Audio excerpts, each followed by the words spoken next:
Thank you for joining us tonight for the Campus Weather Service YouTube page. I'm Kevin Appleby.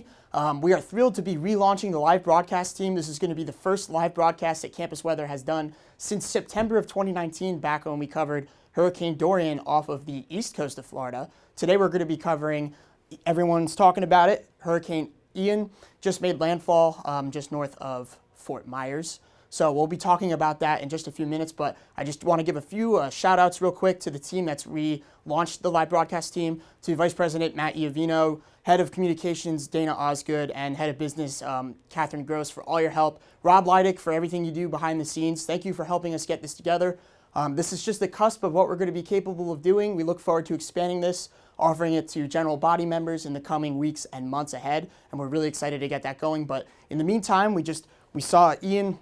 We couldn't help but go a little earlier than we originally scheduled, and we're excited to bring it to you. So let's jump right into Ian here. Made landfall around 3:30 this afternoon, right north of Fort Myers. And you could see you can still see the center of circulation, the eye, over the land. It's been on land for about 4.5 hours now, so pretty impressive stuff. It has been downgraded to a Category 3, but nevertheless still a pretty impressive structure at this time. You could still see some convection near the center there, still producing lightning as it's further inland, so impressive signs there. Also, just off the coast and along Florida's coast, more convection in that northeastern quadrant, so this storm is really throwing everything it can at Florida, and it's really an impressive major hurricane landfall earlier today. Past 24 hours shows that storm moving relatively north-northeast. It interacted with a trough, and as a result, it slowed down and began to push east, a further east influence. So as a result, now heading east-northeast through Florida, where it's expected to keep going over the course of the next several hours and days ahead.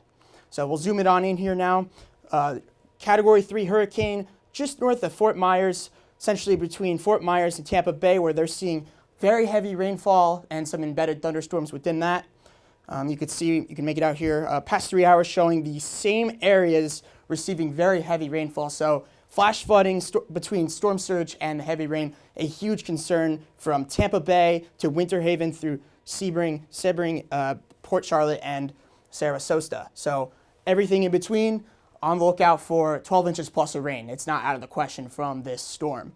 Zooming on out here, we have precipitation so far today, over 6 inches along the west coast where Ian made direct landfall.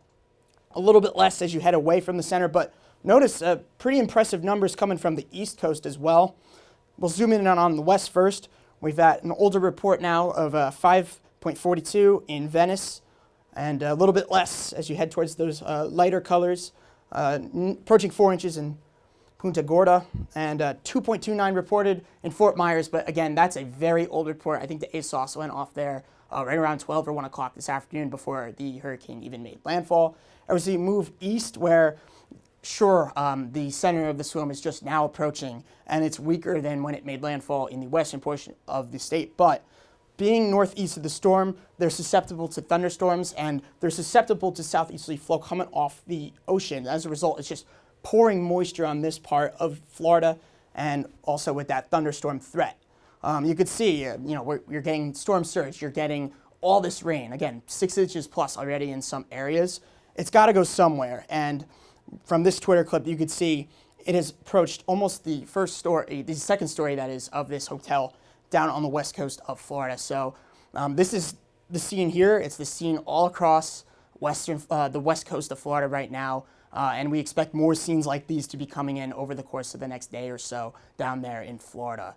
Now, wind gusts are, goes without saying, Category 4 hurricane sustained winds earlier today were at 155 miles an hour. But right now, gusts, it's hard to get good readings because where the wind gusts are so strong, it's actually knocking out the sensors. So right along the west coast of Florida, oftentimes today are gusting well into the 70s, 80s, 90s mile per hour, and that is just enough to knock it out. So not the best data right now, but we don't need good data to see that it's extremely windy down there in Florida. You could see here, this is from Fort Myers, so for all those doing Weather Challenge right now, it's going to be an interesting scene there, see how they attack that with the ASOS having been down since earlier today. But this is the scene here in Fort Myers, everywhere around Fort Myers, just heavy rain, strong winds. It's the stuff that you certainly don't want to be outside if you actually did remain here, but hopefully folks down there took the heed of the advice of the officials and got out of there, because this is a serious storm. Now, I mentioned earlier, along the eastern portion of Florida, they're dealing with heavier rains coming off of the Atlantic. And in this portion of on this quadrant of the hurricane is the most susceptible to the severe weather. As a result, the Storm Prediction Center has gone with a tornado watch for the eastern coast of Florida from Daytona Beach further south, almost approaching West Palm Beach. So that's a very expansive area, and that tornado watch is in effect until 1 o'clock in the morning. So on top of the rain and the wind, the sustained wind that is, a long night for folks in this region, as this the tropical moisture in this quadrant in particular really likes to spin. So brief, weak tornadoes are not out of the question. We've already seen some confirmed from the past few days across Florida, and we expect that to continue. Again, it's the east coast of Florida through 1 a.m., so folks in that region need to be on guard and take any tornado warnings seriously over the next few hours. Hurricane warnings are in effect from Tampa Bay further south of Fort Myers, and expanding inland, where Ian is projected to continue moving through Florida, and it will likely reemerge off of the east coast of Florida. Dana's going to have more on that in just a few minutes. Tropical storm warnings as well. Further away from the center of the storm, you could see just north of Tampa Bay dealing with a tropical storm warning, as well as southeastern Florida in and around Miami and West Palm Beach. And so further north, moving through Jacksonville as well. Again, we're expecting the storm to reemerge off the northeastern Florida coast. Tropical storm warnings for parts of coastal Georgia and South Carolina. Tropical storm watches as you make your way further into South Carolina, as well as up through parts of North Carolina. So this storm, it does not have just its eyes set on Florida. It's going to have an impact for other parts of the coastal southeast as we head through the next several days. Storm surge, can't go without saying this. We have a bullseye right around Fort Myers, where 12 to 18 feet of storm surge is currently occurring and is expected to continue occurring over the course of the next several hours. As you get further away from there, the numbers taper, but nevertheless, this is impressive stuff. This is 6 to 10 feet of storm surge in this red region here. That would usually be the highest point in some of the weaker storms. So this shouldn't be ignored. Same with 8 to 12. It's extremely significant storm surge. So just because you're not the max doesn't mean you're not getting absolutely catastrophic storm surge from Ian right now. As you expand your way further north and to the south as well, further away from the center of Ian, the numbers do decrease, but still notable storm surge, especially in a state that is relatively flat and pretty low to relative to sea level as well. So not exactly the best built state for dealing with storm surge. And there's going to be a lot of water entering the state and not a lot of places for it to go over the next hours and days. As we said, we expect the storm to reemerge off the coast of northeastern Florida, and as a result, from northeastern Florida expanding through South Carolina, including Georgia, 3 to 5 feet of storm surge is expected as what will likely be Tropical Storm Ian at that point reemerges and then heads north from there. So that's all for me. For now, we're going to take a short break, and then Dana is going to be back in a few minutes talking about what we can expect from Ian in the future, as well as potential impacts here at home in Pennsylvania.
And thank you so much for joining us once again as we continue to track Hurricane Ian.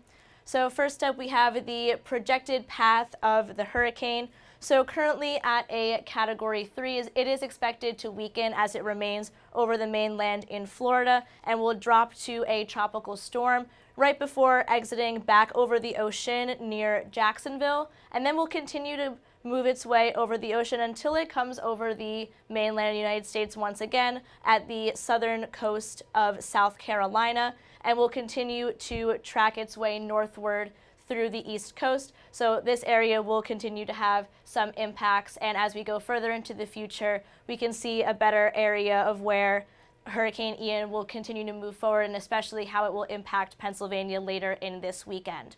So if we focus back on Florida, we have an excessive rainfall outlook for today.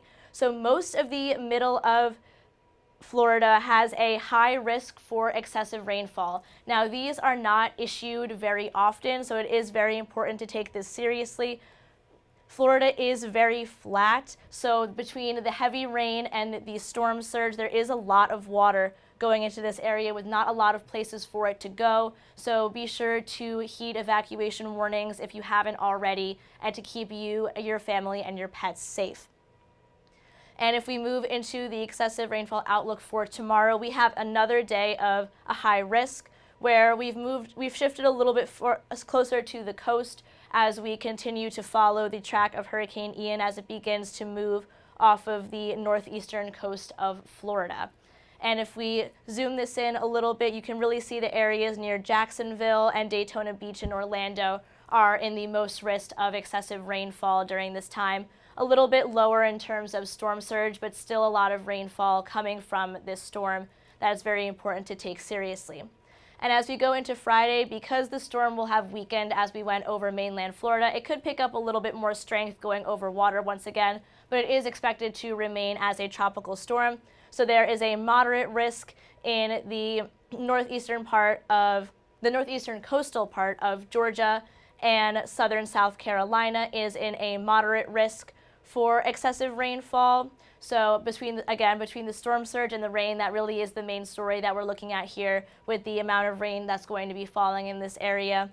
So it's very important to, as this storm begins to track more inland in the lower 48 as well, that you keep an eye on the weather and how this could affect you. So if we zoom in a little bit closer, we can get a better look at which cities are going to be mostly affected by this excessive rainfall outlook. And though we've been focusing more on the high and the moderate risks, that doesn't mean that the marginal and slight risks are out of the question for excessive rainfall. It's just the chances of it are a little bit lower. So you do still want to make sure that you keep weather aware and be sure to have some supplies ready in case. So now we're going to switch a little bit from rain and switch to wind. So the chances of a tropical storm force wind down in Florida, most of the state in a 90% chance of tropical storm force winds, and that is because as Hurricane Ian entered Florida as a Category 4, we already are in major hurricane status, and if we tighten this gradient to just hurricane force winds, that is mainly focused on the Sarasota and Fort Myers area, mainly where the hurricane made landfall earlier today at 3:05 p.m. So taking a look at the future weather, this is going to really show the track as the hurricane and then becoming a tropical storm will continue to move through Florida.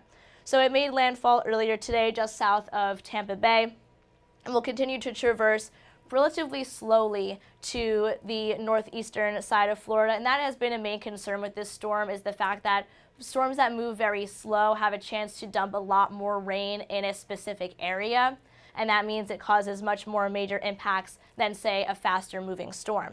So we'll continue to move offshore a little bit before turning back in and making landfall once again in the Savannah, Georgia region and just a little bit south of South Carolina, and then it will continue to kind of move inward where it is expected to weaken, because once the storm is over land, it can't pick up that moisture and the water as it would being over the ocean.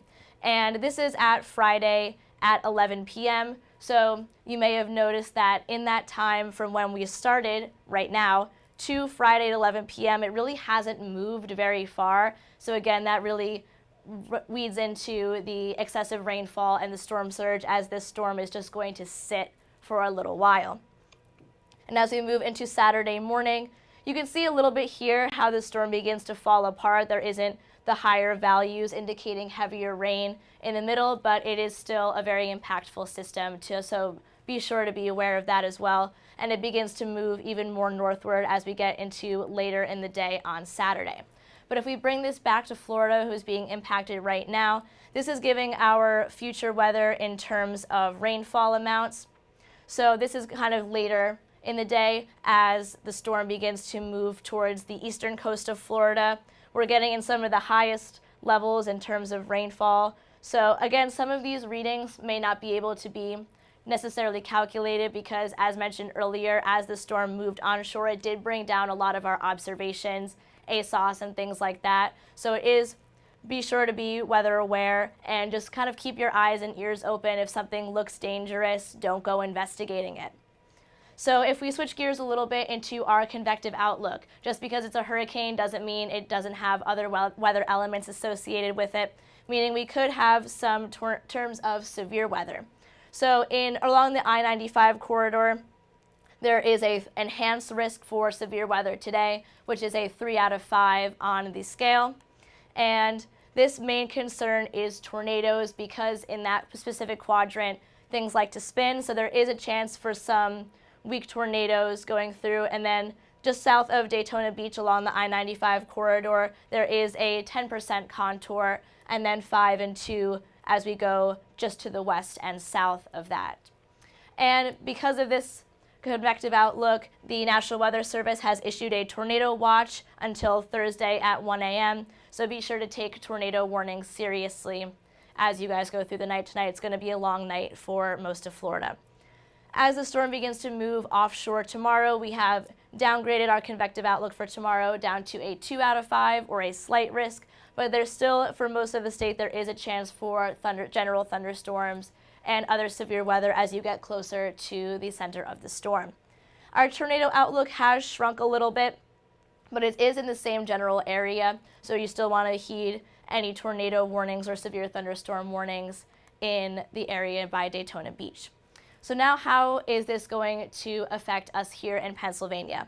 So the storm is going to move relatively slowly, but by the time we get into the early morning hours of the weekend, that's when we really begin to saw that cloud shield begin to come in. And that's going to be the main impacts here in Pennsylvania, is going to be clouds and rain showers. Nothing like we saw down south is going to impact us here, but we could see clouds, especially on the northern tier, and these showers are going to begin to move from south to north as we go through the weekend. They're going to start out pretty scattered, but can become a little bit more sustained as this system begins to move through.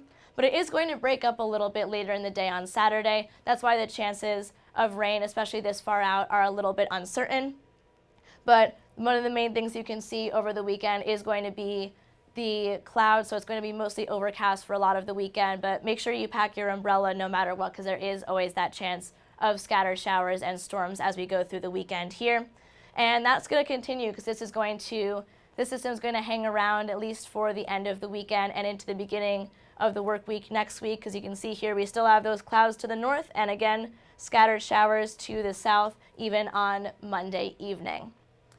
So if you're staying home, never operate a generator indoors. That is very dangerous. And you want to stay in an interior room, especially with high wind gusts. There is a chance of them breaking windows, breaking through doors. You may have seen videos on Twitter of the guy who was standing in front of a door that actually ended up collapsing. Never climb to a level without windows, because if the water reaches high enough, you want to make sure that you have a way out.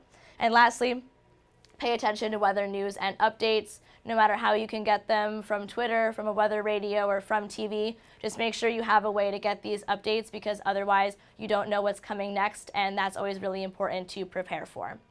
So we want to thank you all for joining us on our updates on Hurricane Ian. I hope that you heeded some of the warnings if you are in the zone in which this is mainly affecting, but if you're here like us in Pennsylvania, we send out our thoughts and love to those being affected down in Florida. And as this system begins to traverse northward, we'll get more of those impacts here in Pennsylvania. If anyone in the chat has any questions, Kevin and I will be sure to answer those. But thank you all for joining us, and for all of those who were able to help us bring back the live broadcast team for Campus Weather Service.